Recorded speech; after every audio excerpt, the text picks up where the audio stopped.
오늘 본문 말씀 가지고 왕노릇 하시리라 하는 제목으로 함께 은혜를 나누도록 하겠습니다. 먼저 우리가 지난주 말씀 잠깐 점검하고 가면, 지난주 우리가 두 증인에 대한 말씀을 함께 나눴습니다. 두 증인이 1260일 마지막 때에 복음을 전하고 하나님의 말씀을 전한다는 말씀을 드렸어요. 그런데 말로, 지식과 이론으로만 전하는 게 아니라 무엇으로 전한다 그랬어요? 능력으로. 그래서 표적을 보여주면서 하나님의 말씀이 능력이 있다는 걸 보여주는 거죠. 그래서 우리 마지막 때를 살아가는 우리도 복음을 전할 때, 하나님의 말씀을 전할 때 그냥 이론으로만, 어떤 그 감정적으로만 전하는 것이 아니라 정말 하나님의 살아계심을, 말씀의 능력을 보여주면서 복음을 전하는 그런 성도가 되어야 되겠다. 따르는 표적과, 믿는 자들에게는 이런 표적이 따르리니 말씀하신 대로. 그래서 그 따르는 표적 때문에 말씀을 더 분명하게 믿고 더 분명하게 경험하는 그런 생생한 믿음으로 우리가 이 마지막 때의 사명자로 살아가야 한다 하는 말씀을 드렸습니다. 그래서 여러분, 우리 모두 이미 예수님이 우리에게 은사 주셨고 능력 주셨음을 믿으시기를 바랍니다. 네. 자, 그런데 이 재앙의 때에, 마지막 고난의 때에 고난을 받으면서 그것 때문에 하나님 앞에 회개하고 영광 돌리는 사람들이 있는 반면, 또 어떤 사람들이 있어요? 땅에 사는 자들은 회개하지 않고 하나님을 오히려 원망하고 대적하는 그런 사람들이 있다 이 말이에요. 똑같은 고난을 당해도 듣고 깨닫는 사람이 있고 경험해도 깨닫지 못하는 사람들이 있고, 이 마지막 때의 두 부류의 사람들로 나뉘어진다 하는 말씀을 드렸어요. 그래서 지혜로운 사람은 어떤 사람이에요? 좋은 말로 할 때 깨닫고 돌이키는 사람, 그게 지혜로운 사람이에요. 좋은 말로 할 때, 말로 할 때 잘 들으셔야 그게 지혜로운 사람이라고요. 네, 어리석은 사람은 어떤 사람이에요? 꼭 맞아봐야, 꼭 고난을 경험해보고 꼭 얻어 터져봐야 그때서야 아 하고 이제 깨닫는 사람이 어리석은 사람이에요. 근데 제가 볼 때는 그래도 그런 사람은 괜찮아요. 괜찮아. 맞고라도 정신 차리면 괜찮은 편이에요. 근데 진짜 심각한 사람은 어떤 사람이에요? 맞고도 정신 못 차리는 사람, 여전히 그 길을 그냥 걸어가는 사람, 자기를 바꾸지 못하는 사람, 그 사람은 진짜 이건 미련한 정도가 아니라 그냥 불쌍한 사람, 불쌍한 사람. 혹시 주변에 그런 사람들이 있으면 너무 뭐라 그러지 마세요. 어쩌고서 안 깨달아지는 걸. 그냥 불쌍한 사람. 근데 어떡하고 있어? 또 깨달고 돌이켜서 하나님의 복을 받아야 될 거 아니에요? 그러니까 때로는 좀 등짝도 좀 때려가고, 때로는 머리를 쥐어 뜯어서라도 어쨌든 좀 깨닫게 하고 돌이킬 수 있도록 만들어가는 것이 또 우리의 사명 아니겠습니까? 분위기가 왜 이런지 잘 모르겠지만 하여튼 여러분, 그래서 지금 당하는 이 고난들, 여러 가지 많은 어려움이 있는데 그걸 통해서 우리가 깨달으면 되는 거예요. 그리고 나를 바꾸고 변화되어져 가면 되는 거예요. 그게 복인 겁니다.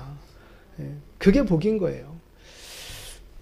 그래서 여러분, 이 고난을 통해서 하나님의 뜻을 깨닫고 하나님께 영광 올려드리는 그런 사람들로 마지막 때를 승리하시게 되기를 축복합니다.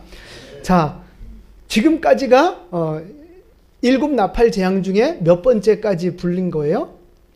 6번째 나팔이 불려진 거고, 이제 오늘 드디어 7번째 나팔이 불려지는 거예요. 자, 먼저 요한계시록의 전체 구조를 다시 한번 좀 복습하고 넘어갈게요. 지금 저 한 일의 기간이 7 나팔이 불려지는 기간이에요. 한 일에는 원래 7일인데 우리는 저걸 몇 년으로 봐요? 7년으로 보는 겁니다. 그래서 전반부의 3년 반 동안은 누가 활동을 합니까? 두 증인이 활동해요. 우리는 그 시간을 1260일이라고 표현을 하고요. 후반부에는 누가 활동을 해요? 두 짐승이 활동을 하는 거예요. 우리는 그 기간을 42달이라고 부르는 거예요. 자, 그리고 그 전반부와 후반부 중간에 무슨 일이 벌어져요? 저 위에 있잖아요. 저 위에. 여자와 용이 전쟁하는 모습이 나온다 이 말입니다. 그래서 한 일회가 끝나고 나면 그 다음에 무슨 일이 벌어져요? 여러분 저 한 일회 기간에는 무슨 재앙이 펼쳐지는 시간이에요? 나팔재앙. 한마디로 말해서 나팔재앙이 저 한 일회 기간 동안 벌어지는 거예요. 그래서 마지막 나팔이 불려지고 나면 그 다음에 무슨 사건? 그죠? 예수님이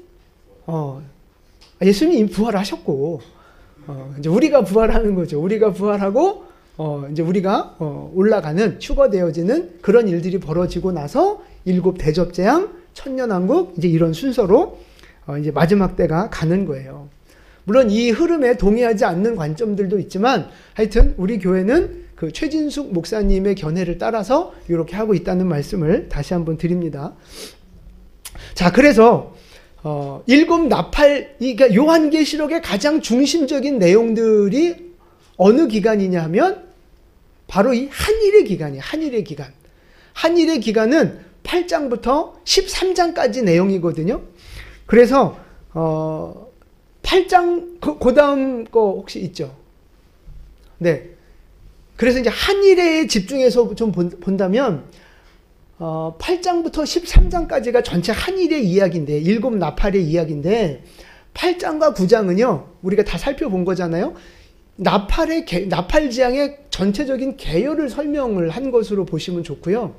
그 다음에 우리가 지금까지 살펴보고 있는 이 11장에는 전 3년 반의 이야기예요. 1260일의 이야기. 이때는 누구에게 초점을 맞추고 있느냐?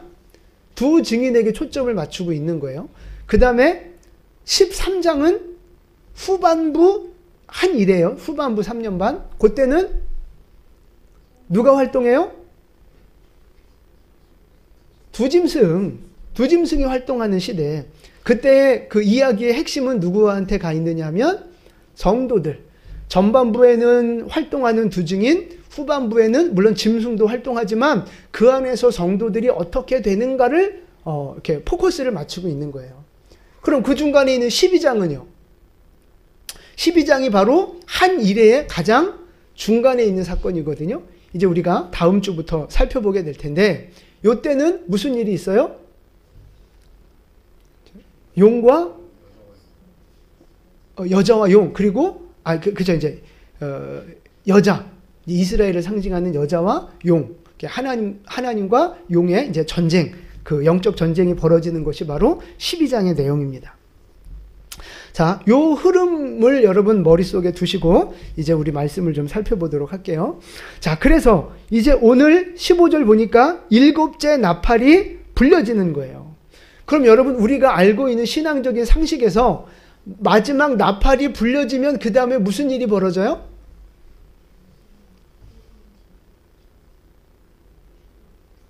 하나님의 나팔 소리 전지진동할 때에 예수 영광 중에 구름 타시고 예수님이 다시 오시는 사건이 마지막 나팔 때 일어난다고요. 그럼 여러분 그때 그 예수님이 공중으로 이렇게 재림을 하시는데 공중으로 오시는데 그때 이 땅에서는 무슨 일이 벌어져요? 그냥 틀려도 괜찮으니까 크게 얘기하시고 틀리면 어때? 잠깐 쪽팔리면 되죠. 상관없어요. 크게 얘기하세요. 우리 다 몰라요. 사실 잘. 자, 하늘에서는 예수님이 공중 재림하시고 땅에서는 무슨 일이 벌어져요? 그렇죠. 부활과 휴거가 일어나는 거예요. 근데 여러분 휴거라는 단어가 성경에 있어요? 없어요? 없는 단어예요. 쉽게 말해서 여러분 삼위일체가 성경에 있는 단어예요?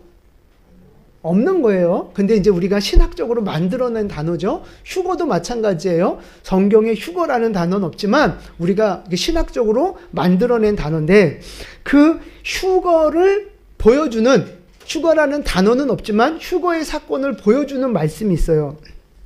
그래서 휴거가 없다고 주장하는 사람들도 있는데 이 계시록을 보는 여러 가지 관점 중에 저는 있다고 보는 거예요. 자, 그래서 마태복음 24장 40절, 41절 말씀 같이 봉독합니다.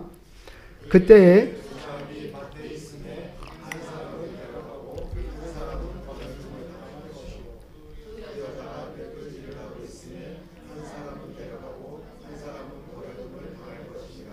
아멘. 요 마태복음 24장이 예수님께서 직접 종말의 때에 대해서 설명하시는 내용이거든요. 그때 이런 말씀을 하시는 거예요. 두 사람이 같이 밭을 갈고 일을 하다가 어느 순간 한 사람은 올라가고 한 사람만 남게 될 거다. 두 사람이 맷돌 같이 일을 하다가 한 사람은 갑자기 올라갈 거고 사라질 거고 한 사람만 남게 될 거다. 이렇게 말씀을 하셨어요. 요게 바로 우리가 말하는 휴거를 보여주는 장면, 말씀이라고 이제 우리는 이해를 하고 있어요. 그래서 어쨌든 중요한 건 이 7번째 마지막 나팔이 불려지면 부활과 휴거가 일어날 거라고 성경은 여러 곳에서 증거하고 있거든요. 그 증거의 말씀을 좀 볼게요. 고린도전서 15장 51절 52절입니다. 보라, 내가 너희에게 비밀을 말하노니 우리가 다 잠잘 것이 아니요 마지막 나팔에 순식간에 홀연히 다 변화되리니 나팔 소리가 나매 죽은 자들이 변화되리라. 아멘. 자, 보세요. 노란 글씨 보세요. 마지막 나팔 순간에 마지막 나팔이 불려질 때 홀연히, 그러니까 갑자기 다 변화된다는 거예요. 이미 죽은 사람은요, 부활하면서 변화되는 거고, 그때까지 살아있는 사람은 순간적으로 이렇게 우리의 몸이 변화되는 거예요. 그 변화된 몸을 우리가 누구를 통해 대충 알 수 있어요? 부활하신 예수님의 모습 여러분 기억나세요? 예수님 문이 이렇게 다 닫혀있는 방에도 그냥 뚫고 막 들어오시잖아요. 그리고 여기 갑자기 나타나셨다가 뿅 하고 사라져서 딴 데 막 나타나시고, 이런 일을 예수님이 부활한 몸으로 그렇게 행하셨잖아요. 또 먹는 거 먹으셨어요? 안 드셨어요? 네, 먹는 것도 직접 드셨어요? 그 숯불에 구운 그 물고기랑 뭐 이런 거 드셨잖아요. 그러니까 부활한 몸은 뭔가 좀 신비한 영적인 몸이에요. 그런 몸으로 우리도 정확하게는 모르지만 어쨌든 우리도 그런 신비한 몸으로 변화된다는 거예요. 홀연히 변화되리라. 그 변화돼야 우리가 휴거되는 거예요. 변화 안 된 몸으로 휴거되면 어떻게 돼요? 올라가다 얼어 죽어요. 아시죠? 이 대기권은 점점 올라갈수록 날씨가 겁나 추워요. 제가 비행기 타고 가다가 깜짝 놀란 적이 있는데, 알고 있었지만 보니까 깜짝 놀란 거예요. 비행기 그 화면에 외부 온도 막 이런 거 나오잖아요. 비행기 속도, 외부 온도, 뭐 이렇게 디스턴스 뭐 이런 거 나오잖아요.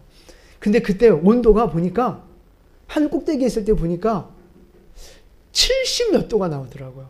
혹시 그거 관심 있게 보신 적 있어요? 영하 70 몇 도. 그게 이게 섭씨인지 화씨인지 제가 정확하게 기억은 안 나는데 하여튼 70 몇 도였어요. 비행기 밖의 온도가 그런 거예요. 그러니까 우리가 여러분 변화되지 않는 몸으로 이렇게 천국까지 올라가면 중간에 얼어 죽어요. 동태돼요. 그리고 더 높이 올라가면 이제 타 죽어요. 그러니까 우리 몸은 변화되는 몸이 맞아요. 자, 그리고 또 데살로니가전서 4장 16절 17절 같이 봉독합니다. 주께서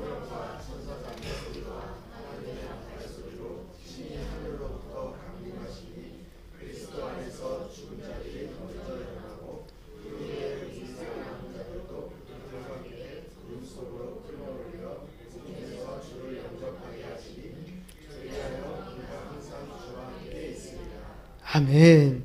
보세요. 주께서 호령과 천사장의 소리와 하나님의 나팔 소리로, 그러니까 나팔 소리가 날 때 예수님이 하늘에서부터 내려오신다는 거예요. 그러니까 공중에서. 땅으로 오시는 게 아니에요. 17절 말씀 보시면 그러니까 16장 끝에 보니까 죽은 자들이 먼저 일어나는 거예요. 부활하는 거예요. 그 다음에 그 후에 우리 살아남은 자들도 그 부활한 자들과 함께 어디로 가요? 구름 속으로 끌려 올라가는 거예요. 이게 바로 휴거라는 단어예요. 끌려 올라가는 거예요. 하나님이 우리를 데리고 이렇게 끌어올리시는 거죠. 그래서 어디서 만나요? 공중에서 만난, 그래서 공중재림, 공중영접이라는 표현을 쓰는 거예요. 자, 여러분, 예수님은 이 땅에 공중으로 한번 재림하시고 또 지상재림도 있어요. 공중재림, 지상재림 이렇게 좀 나뉘어지거든요. 어쨌든 예수님이 마지막 나팔과 함께 이 세상에 찾아오실 거고, 그때 우리는 부활과 휴거를 경험하게 될 것이다. 이것이 바로 성경이 우리에게 말해주고 있는 이 마지막 때의 흐름이고 모습인 거예요. 여러분, 그렇게 좀 이해하시면 좋겠고요. 그래서 중요한 건 뭐냐면, 이 마지막 나팔이 불려질 때 죽은 자들이 부활하고 믿는 자들이 공중으로 끌려 올라갈 때 우리도 거기에 동참해야 된다, 낙오돼야 된다? 동참해야 된다. 반드시. 우리도 반드시, 그러니까 그 전에 우리가 죽으면 반드시 부활해야 되는 거고요. 그때까지 살아있으면 반드시 휴거되어져야 함을 믿으시기 바랍니다. 아니, 여러분, 그러셔야 돼요. 반드시 그러셔야 돼요. 왜요? 왜 반드시 그래야 돼요? 그때 남으면, 그때 탈락되면, 아까 한 일의 다음에 또 그 다음 기간이 뭐였어요? 7 대접 재앙이 있잖아요. 7 대접 재앙. 7 대접 재앙이 있다니까요. 여러분, 지금 이 한 일의 기간에도 재앙이 있어요, 없어요? 있어요. 뭐 전 지구적인 3분의 1이 재앙받는 큰 고난이 있다 이 말이에요. 그래서 그 한 일의 재앙을 받고 그것으로 끝내고 우리는 천국 가야지, 그때 탈락되면 그 다음 2차 고난, 7 대접의 고난을 우리가 받아야 되는 거예요. 한 일의 고난으로 여러분 만족하셔야지. 좀 부족하십니까? 7 대접 재앙도 맛 보셔야 되겠어요? 안 되잖아요, 그러면. 그래서 우리는 부활과 휴거, 이 마지막 7번째 나팔의 부활과 휴거를 절대 놓치면 안 되고, 반드시 그때 우리는 부활하고 휴거되어지는 축복을 누려야 할 줄로 믿습니다. 공중에서 주님을 영접하는 저와 여러분 되시기를 축복합니다. 할렐루야. 그렇게 아멘 해가지고는 올라가다 떨어질지도 모르겠어요. 할렐루야. 그래서 여러분, 우리는 이 부활신앙, 언제일지는 모르지만 주님 다시 오시는 그날 부활할 것이다, 공중에서 주님 만날 것이다 라고 하는 이 부활신앙, 그리고 휴거신앙으로 살아가야 되는 거예요. 부활신앙과 휴거신앙. 자, 이제 그러면 부활신앙과 휴거신앙이란 어떤 것인가에 대한 말씀을 잠깐 좀 볼게요. 예수님이 이 땅에 다시 오신 그날, 다시 오실 그날, 이 세상의 모습은 마치 어느 시대와 비슷하냐 하면, 어느 시대와 비슷할 것 같으세요? 예수님이 이미 말씀하셨어요. 가르쳐 주셨어요. 어느 시대와 같다? 노아 시대와 같다고 말씀하셨어요. 그게 마태복음 24장에 나오는데, 먼저 38절, 39절까지요. 같이 봉독합니다. 홍수전에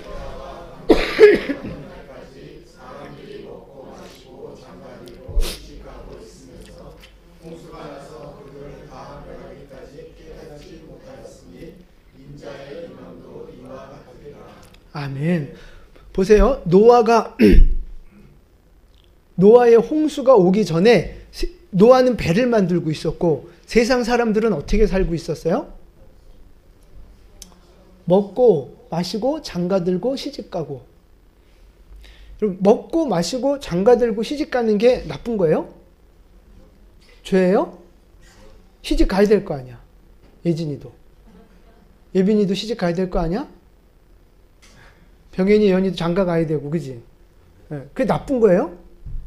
먹고 마시는 거 당연한 거 아니에요? 그럼 굶어 죽어요? 그럼, 근데 지금 저 말씀을, 뉘앙스를 예수님이 좋은 쪽으로 묘사하시는 것 같아요? 부정적인 쪽으로 말씀하시는 것 같아요?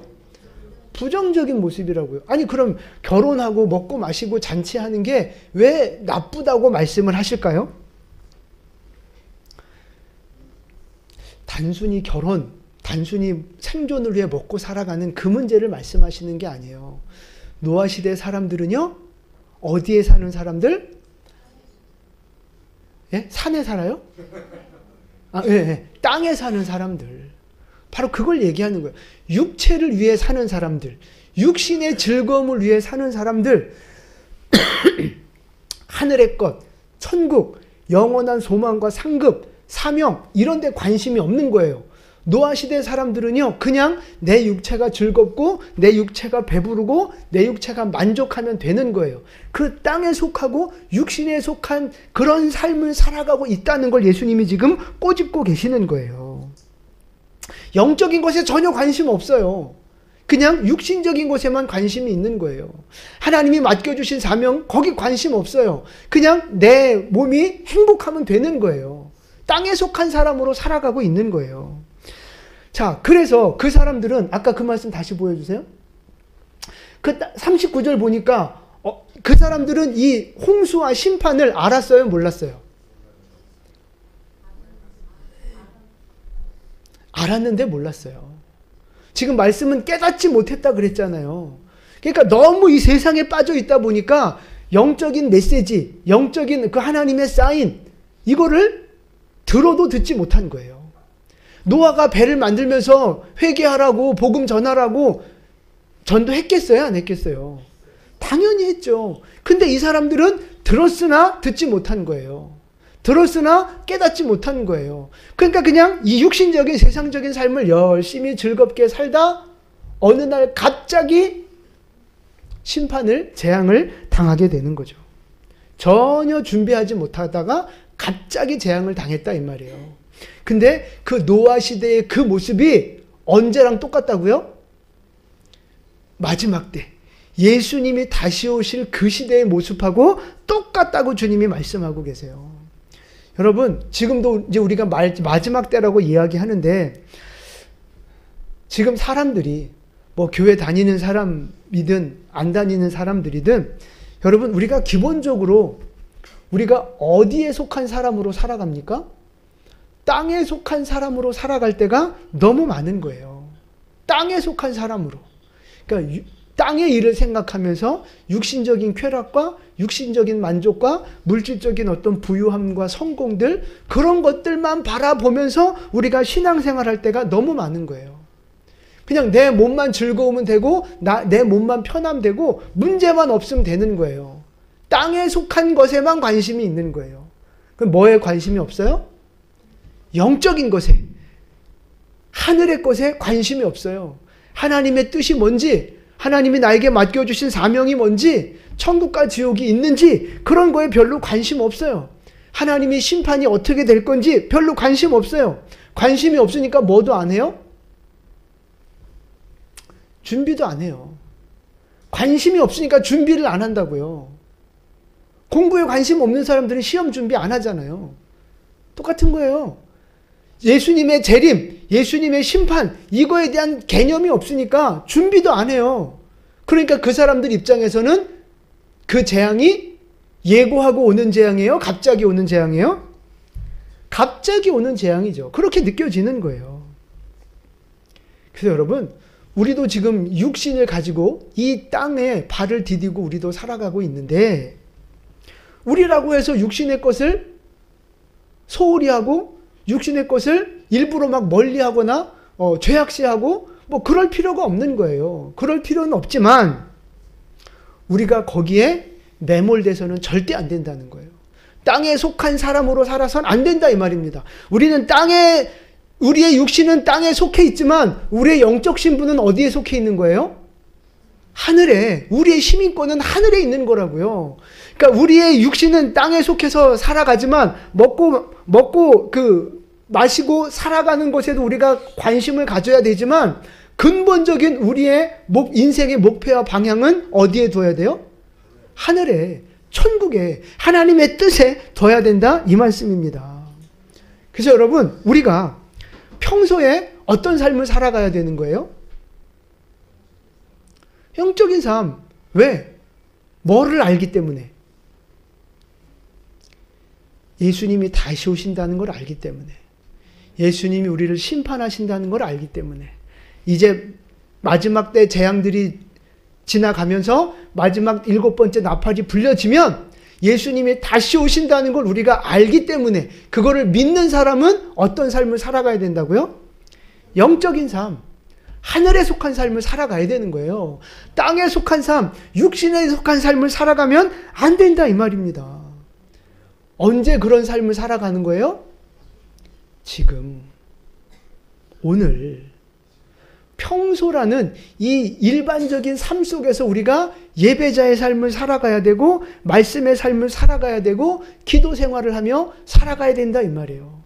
하나님이 나에게 맡겨주신 사명을 그냥 나의 삶으로 살아내는 그런 믿음의 태도가 우리에게 필요하다 이 말이에요. 그러니까 여러분, 신앙생활이라고 우리가 말하잖아요. 신앙생활, 예배생활. 그 말 그대로 신앙은요, 생활입니다. 생활. 예배는요, 말 그대로 생활이에요. 예배 생활, 신앙 생활. 신앙은 생활이어야 되는 거예요. 근데 많은 사람들이 신앙을 뭐처럼 여기느냐? 이벤트처럼 여겨. 신앙생활 이벤트처럼. 일주일 동안 마음대로 살다가 이벤트로 주일날 딱 와서 예배 드리는 거예요.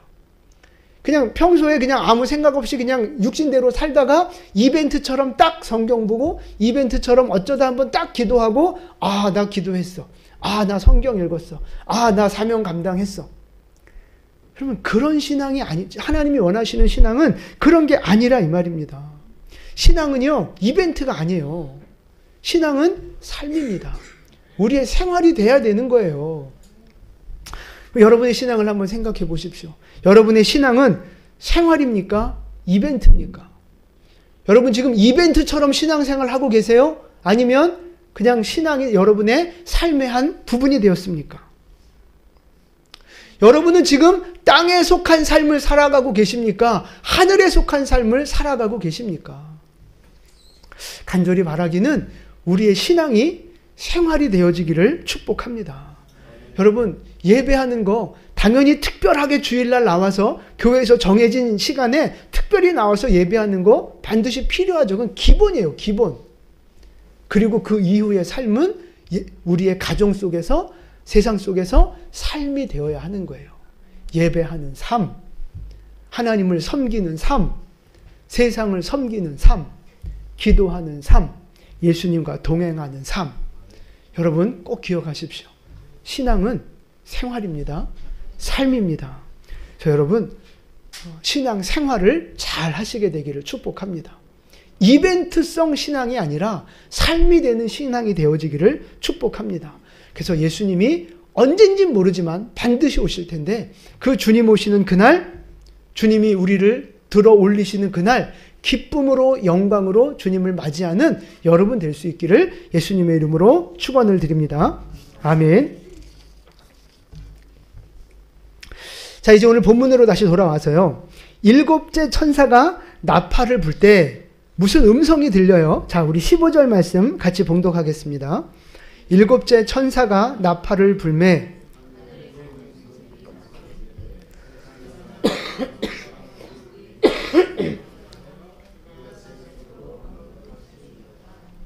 아멘.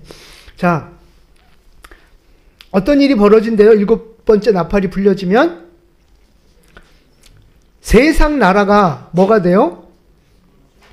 우리 주와 그리스도의 나라가 된다는 거예요. 이 세상 나라가 그리스도의 나라가 된다는 거예요. 예수님의 나라.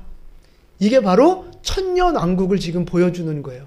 더 나아가서 마지막 영원한 하나님의 나라를 지금 보여주는 메시지예요. 뭐 천년왕국이 있다 없다, 뭐 무천년, 뭐 이렇게 얘기하시는 분들도 있는데, 뭐 그냥 그분들은 그렇게 그냥 생각하셔도 상관없지만, 하여튼 저는 천년왕국이 있다고 보는 관점이에요. 이 나라가, 세상 나라가 그리스도의 나라가 되어 예수님이 무슨 일을 하신다고요? 왕노릇 하시리로다. 세세토록 왕노릇 하시리로다. 천년왕국이 되면 예수님이 이 온 땅에 진짜 왕으로 나타나셔서 다스리시는 거예요.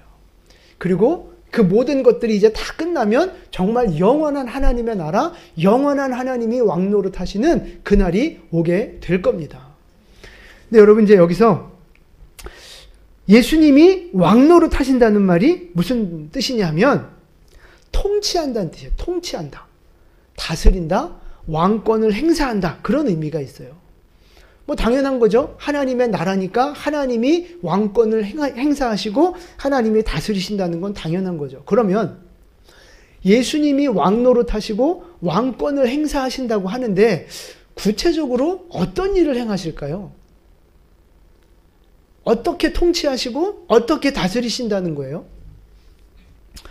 우리가 다는 알 수 없지만 그 힌트가 오늘 본문 18절에 나와 있어요. 18절 우리 같이 봉독합니다.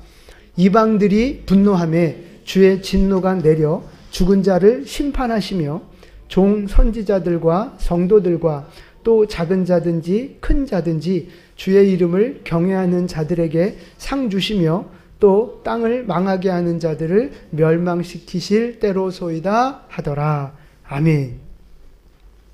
자, 예수님이 왕 노릇하실 때 무슨 일을 행하십니까? 죽은 자를 심판하는 거예요. 그러니까 이거 이제 불신자들을 말하는 거예요. 불신자들을 심판하시는 거고, 그 다음에 선지자들이나 성도들이나 주의 이름을 경외하는 자들에게는 뭐 하시는 거예요? 상 주신다고 말씀하시는 거예요.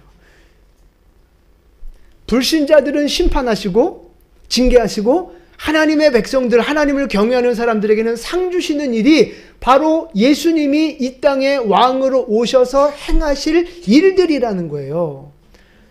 다시 말해서 행한 대로 갚으시는 일, 올바르게 공정하게 공평하게 판단하시고 행한 대로 갚아주시는 일들이 바로 왕 대신 예수님이 이 땅에 오셔서 하실 일이라 이 말씀입니다. 육신을 따라 살던 사람은 육신대로 심판받을 거고, 영을 따라 살던 사람들은 영을 따라 하나님의 상급을 받게 될 거예요. 여러분, 하나님은 행한 대로 갚으시는 분입니다. 하나님 앞에서 행한 대로 갚으시는 분이에요. 그래서 여러분, 신앙생활 잘 하셔야 돼요. 대충 하시면 안 된다고. 왜 그러냐 보세요. 예수님이 이 땅에 처음 오실 때, 아기 예수로 오실 때는 무슨 목적을 갖고 오셨습니까? 왜 오셨어요? 그죠? 구원을 위해서 오셨다고요. 자기 백성을 그 죄에서 구원하시려고, 죄의 문제를 해결해 주시고 우리를 구원해 주시려고 예수님이 이 땅에 처음 오셨다 이 말이에요. 그런데 그 예수님이 이제 왕으로 다시 오셔서 재림하실 때는 무슨 목적을 갖고 오신다는 거예요? 심판. 이제는 왕이 되셔서 심판하러 오시겠다는 거예요. 상 주시러 오시겠다는 거예요. 행한 대로 갚아주시는 재판장의 일을 하러 오시겠다고 말씀하고 계시는 거예요. 그러니까 여러분, 다시 오실 예수님을 구원을 위해 오시는 분처럼 여기시면 안 돼요. 그렇게 신앙생활 하시면 안 된다고요. 이미 구원을 위해 오신 예수님은 아기 예수로 오신 분으로 끝났어요. 우리에게 구원의 문을 열어놓으신 것으로 끝났고 우리는 지금 그 시대를 살아가고 있다고요. 다시 오실 예수님은 우리를 심판하실 심판자로 오시는 거예요. 근데 우리의 신앙생활이 여전히 구원을 바라는, 죄의 문제만 해결되어지고 축복만 바라는 그런 신앙으로 신앙생활 하시면 안 된다는 겁니다. 그러니까 여러분, 이걸 분명히 아셔야 돼요. 예수님이 다시 오실 때는 심판자로 상급 주시는 자로 오셔요. 아멘 하세요? 그것을 우리가 믿고 바라본다면 그 다시 오실 주님을 기다리는 우리의 신앙의 태도, 신앙의 목표, 신앙의 색깔은 어떤 신앙이 되어야 되는 거예요? 행한 대로 갚으시는 주님 앞에 상급받기 위한 신앙이 돼야 된다 이 말이에요. 책망받지 않도록, 상급받도록, 주님이 기뻐하시도록, 이미 구원받은 자로서 주님이 기뻐하시도록 주님 중심의, 주님의 영광을 위한 신앙으로 우리의 신앙의 색깔이 바뀌어져야 한다는 사실입니다. 여러분, 우리의 신앙의 색깔을, 우리의 신앙의 정체성을 정확하게 하셔야 돼요. 예수님은 왕으로 심판자로 오신다 이 말입니다. 그분을 맞이할 수 있는 신앙을 오늘 우리가 살아가야 되는 거예요. 근데 여러분, 상 주신다 그러잖아요. 상을 주고 안 주고는 뭘 기준으로 상 주시는 거예요? 행위. 무슨 행위? 그렇죠. 영적 행위도 있고 육적 행위도 있고. 네, 상을 준다는 이야기는요. 뭔가 이렇게 좀 미션을 맡겼는데 그거를 잘 했을 때 상을 주는 거예요. 그죠? 아무 이유도 근거도 없이 그냥 상 주지 않잖아요. 공부를 잘 하거나 아니 뭔가 업적을 잘 내거나 뭔가 어떤 미션이 주어졌을 때 그걸 잘 감당하면 그때 상을 주는 거거든요. 그러니까 하나님이 우리에게 상 주시기 위해서 오신다 이 말은 그 밑바닥에 깔려있는 의미가 뭐겠어요? 우리에게 뭘 주셨어요? 사명을 주셨다는 얘기예요. 하나님의 말씀대로 살아갈 사명, 직분을 따라 주신 사명, 내가 감당해야 할 사명, 그 사명을 우리에게 주신 것이고 그것들을 잘 감당하는 자에게 상급 주시려고 다시 오신다 이 말이에요. 그러면 상급 주시려고 다시 오시는 그 주님을 바라보고 기다리는 우리의 신앙의 색깔, 우리의 신앙의 목표는 뭐가 돼야 돼요? 뭐가 돼야 돼요? 그 맡겨주신 사명을 감당하는 자가, 충성하는 자가 되어야 된다 이 말씀입니다. 아까 조금 전에 우리가 예배자로 살아야 된다 그랬잖아요. 평소 우리의 삶 속에 예배와 기도, 하나님과 동행하는 삶이 되어져야 한다 그랬잖아요. 그거하고 연장선에 있는 거예요. 하나님을 예배하는 예배자로 살아가고 주님과 동행하는, 성령님과 동행하는 그런 삶을 살아가는 사람은요, 당연히 맡겨주신 사명에 충성하는 거예요. 이게 여러분 연결되어 있는 거예요. 예배 생활 따로, 사명 따로, 영적 생활 따로, 이게 다 따로가 아니고요. 이게 다 한 덩어리로 묶여져 있는 거예요. 영적 생활을 잘하는 사람은 예배자의 삶을 살아가는 거예요. 예배자의 삶을 살아가는 사람은 당연히 하나님이 맡겨주신 사명에도 충성하는 거죠. 신실한 모습을 보여주는 거죠. 여러분 이게 다 한 덩어리로 묶여져 있는 거라고요. 제발 이걸 나눠서 생각하지 마세요.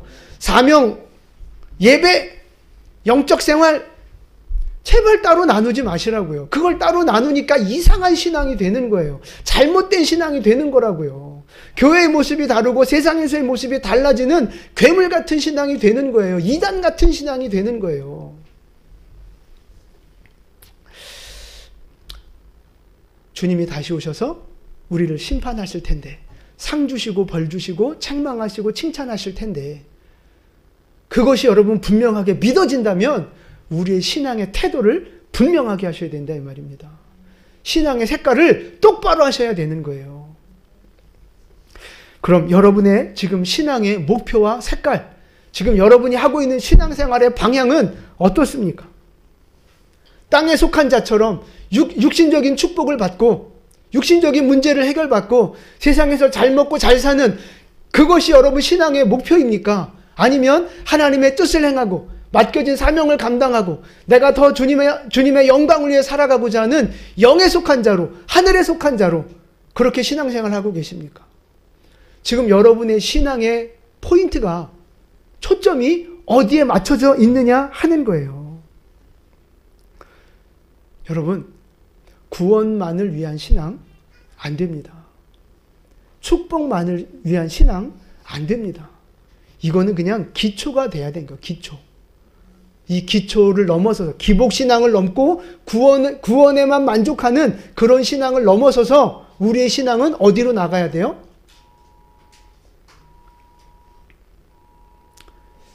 하나님의 영광을 위한 신앙, 하나님이 칭찬하시는 신앙, 그런 신앙으로 성장되어지고 변화되어져 가야 할 줄로 믿습니다. 오늘 말씀 정리합니다. 여러분, 예수님은요, 왕으로 다시 오실 거예요. 이제는 우리를 심판하시러, 상 주시고 벌 주시려고 다시 오실 겁니다. 그 다시 오실 주님을 여러분이 기다리고 있다면, 우리가 그 주님을 맞이해야만 한다면 우리의 신앙의 색깔을 올바르게, 정확하게, 신앙의 방향을 정확하게 잡으셔야 한다 이 말입니다. 그래서 여러분, 늘 평소에 우리의 삶이 예배자의 삶이 되시고 영에 속한 삶을 살아가시고 땅에 속한 자가 아니라 하늘에 속한 자로 맡겨주신 사명에 충성하는 하나님의 신실한 일꾼들 되실 수 있기를 축복합니다. 그래서 다시 오실 그 주님 앞에 기쁨으로 주님을 만나서 칭찬받고 영광받는 우리 모든 성도들 되시기를 예수님의 이름으로 축원을 드립니다. 아멘. 기도하겠습니다.